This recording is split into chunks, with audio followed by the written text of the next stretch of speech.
প্রত্যাশার কথাটা আমরা ব্যক্ত করি, এখানে আমাদের প্রত্যাশার জায়গা কিন্তু অনেক।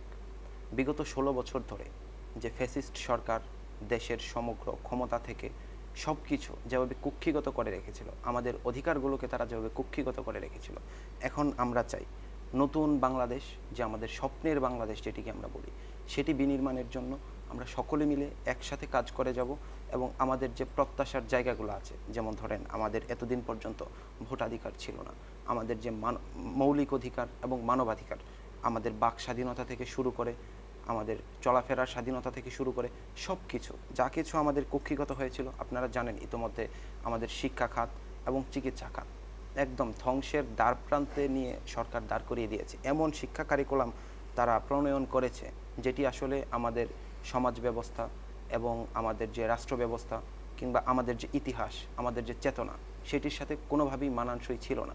এবং দিনে দিনে তারা এটিকে এমন একটি বাজে পর্যায়ে নিয়ে চলে গিয়েছিল, যেখান থেকে আসলে মেধাভিত্তিক এবং সুন্দর একটি শিক্ষা ব্যবস্থা যে গড়ে উঠবে, যে দেশ তৈরি হবে মেধাবীদের কদর করার মাধ্যমে, সেই জিনিসটি কিন্তু আমরা দেখতে পাইনি। এখন আমরা প্রত্যাশা করব যে এই জায়গাগুলোতে সংস্কার করা হবে। ইতোমধ্যে আপনারা জানেন যে বাংলাদেশে মেডিকেল সেক্টরের অবস্থা কতটা ভয়াবহ এবং কতটা দুর্নীতিগ্রস্ত। প্রত্যেকটা সরকারি হসপিটালে গেলে আমরা সেটির অ্যাকচুয়াল চিত্র আমরা দেখতে পাই। এবং আমরা প্রত্যাশা করব যে সেই জায়গাগুলোতে সংস্কার করা হবে, সেই জায়গাগুলোতে হাত দেওয়া হবে।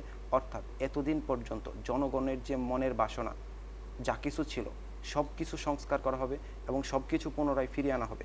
সবচেয়ে ইন্টারেস্টিং থিং আমি মনে করি, জনগণের যে বাক স্বাধীনতাটা ফিরে এসেছে, বাক স্বাধীনতা ফিরে আসার ফলে জনগণ যে নিজেদের মনের মধ্যে অ্যাকচুয়ালি তারা কি চায়, তারা যদি প্রকাশ করতেই না পারে, আমরা আসলে বুঝতে পারবো না যে দেশে আমাদের কোন কোন জায়গাটাতে পরিবর্তন করতে হবে এবং কোন কোন জায়গাটাতে আসলে আমাদের প্রত্যাশার জায়গা রয়েছে এবং প্রত্যাশার ঘাটতি রয়েছে। সুতরাং জনগণ যে বাক স্বাধীনতা ফিরে পেয়েছে, এটি আমরা বলবো অনেক বড় একটি অর্জন। এই বাক স্বাধীনতাকে কাজে লাগিয়ে আমরা জনগণের মনের অবস্থাটা জানতে পারবো, জনগণ আসলে কি চাচ্ছে সেটি যখন আমরা জানতে পারবো, তখন সেই প্রত্যাশা অনুযায়ী আমরা কাজ করে যাব। আমরা